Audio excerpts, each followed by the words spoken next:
L'amour, un éternel recommencement. Lucas s'approcha d'Anna.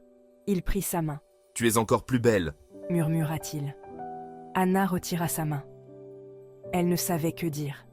Que faire? Paul. Lucas. Le passé et le présent se confondaient. L'amour était-il plus fort que le temps? Que les erreurs? Que le destin? Anna avait une décision à prendre. Une décision qui changerait sa vie à jamais. Le cœur endormi d'un village oublié. Un endroit où le temps semble s'être arrêté, où chaque pierre raconte une histoire et où chaque coin de rue murmure des secrets du passé. Anna fixait le clocher du village, un symbole de la vie qui autrefois animait cet endroit.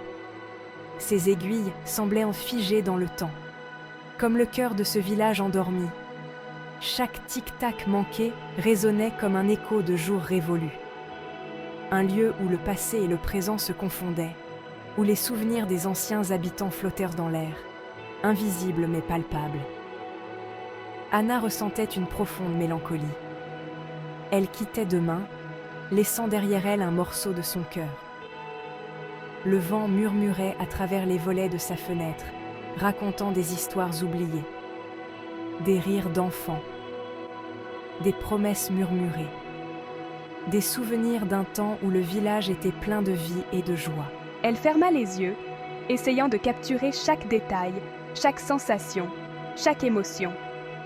Elle voulait graver ces instants dans sa mémoire, comme une photographie mentale qu'elle pourrait revisiter à volonté. Demain, elle laisserait tout cela derrière elle. Mais ce village, avec ses rues pavées et ses souvenirs, resterait à jamais gravé dans son cœur, un sanctuaire de nostalgie et d'amour perdu.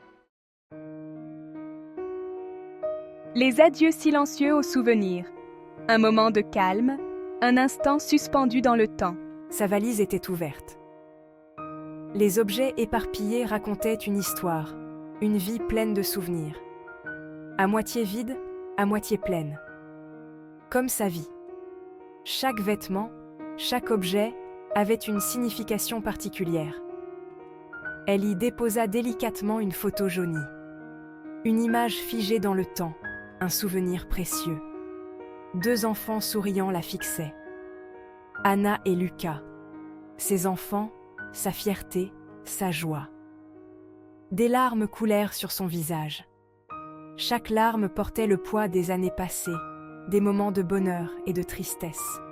Chaque objet réveillait un souvenir, un parfum, une lettre, un bijou, des fragments de vie, un sourire, une larme, la dualité des émotions humaines, la joie et la peine entremêlées, une vie vécue ou manquée, des moments capturés, des rêves réalisés et d'autres abandonnés. Elle ferma la valise. Elle était prête. Prête à partir. Prête à oublier. Ou du moins, essayer. Un nouveau départ, une nouvelle page à écrire. L'ombre de Lucas et les rêves brisés. Lucas. Son nom résonnait encore dans son cœur. Un écho lointain d'un amour de jeunesse. Il avait quitté le village pour poursuivre ses rêves. De gloire, de fortune d'ailleurs. Elle l'avait attendu. Des mois, des années, en vain, jusqu'au jour où elle avait reçu sa lettre. Une lettre d'adieu. Il ne reviendrait pas. Le cœur d'Anna s'était brisé ce jour-là. Le retour de l'enfant prodigue. Le téléphone sonna. Anna sursauta. Une voix grave et familière envahit la pièce. Lucas. Son cœur se mit à battre la chamade. Il était de retour, après toutes ces années. Il voulait la voir, une dernière fois, avant son départ. Anna hésita. La colère et l'amertume remontaient à la surface, mais aussi une lueur d'espoir. Pouvait-elle lui pardonner? Le dilemme d'Anna. Entre le passé et l'avenir. Anna était déchirée.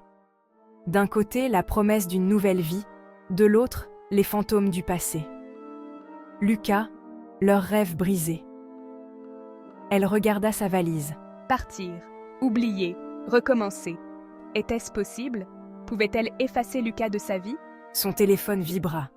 Un message de Lucas. « Je t'attends à la gare. » La course contre la montre et le destin. Anna se précipita hors de la maison, le cœur battant la chamade.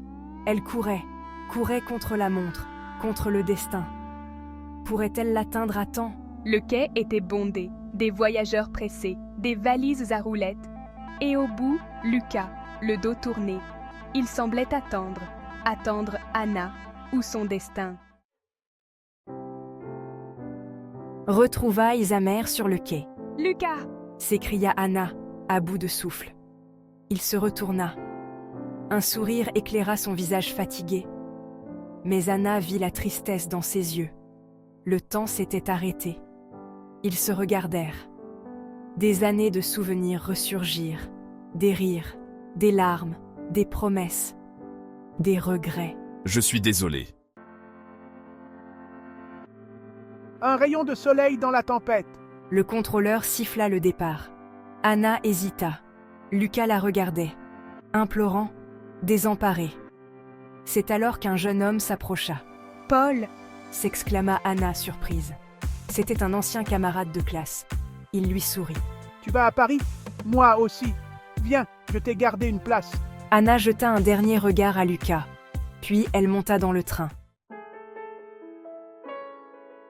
Renaissance et reconstruction. Deux destins brisés. Les mois passèrent.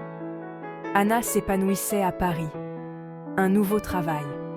Elle se lançait dans une carrière prometteuse, pleine de défis et d'opportunités. Chaque jour, elle découvrait de nouvelles facettes de la ville lumière, s'immergeant dans sa culture vibrante et son rythme effréné. De nouveaux amis, des visages souriants, des rires partagés. Anna se sentait enfin chez elle. Et Paul, doux, attentionné. Il était là pour elle, dans les moments de joie comme dans les moments de doute. Il avait rallumé une flamme dans son cœur. Ensemble, ils exploraient les rues pavées, les cafés intimes et les parcs verdoyants de Paris. Leur amour grandissait, se renforçait. Laugh softly, leur complicité était évidente pour tous ceux qui les entouraient. Lucas, lui, était resté au village. Un village paisible, mais empreint de souvenirs douloureux, tentant de recoller les morceaux de sa vie, de son passé. Chaque photo, chaque lettre était un fragment de son histoire avec Anna. Il travaillait à la boulangerie. Le pétrissage du pain était devenu une sorte de thérapie pour lui, une routine apaisante dans un monde en désordre. Chaque jour, il voyait le reflet d'Anna dans les yeux des villageois. Il lui rappelait constamment ce qu'il avait perdu. Le souvenir d'Anna le hantait. Il se demandait souvent ce qu'elle faisait, si elle pensait encore à lui. Leur destin, bien que séparés, restait inextricablement liés. Le hasard cruel du destin. 1 an plus tard, Anna retourna au village. Elle était heureuse, amoureuse. Elle se rendit sur la tombe de sa grand-mère. Et là, elle le vit. Lucas. Le temps s'était arrêté. Leurs regards se rencontrèrent. La même étincelle, la même douleur, le même amour. Gasp softly. Anna sentit son cœur se serrer dans sa poitrine. Le destin les avait réunis à nouveau. L'amour, un éternel recommencement. Lucas s'approcha d'Anna. Il prit sa main. « Tu es encore plus belle !» murmura-t-il. Anna retira sa main. Elle ne savait que dire. Que faire? Paul. Lucas. Le passé et le présent se confondaient. L'amour était-il plus fort que le temps? Que les erreurs? Que le destin? Anna avait une décision à prendre. Une décision qui changerait sa vie à jamais.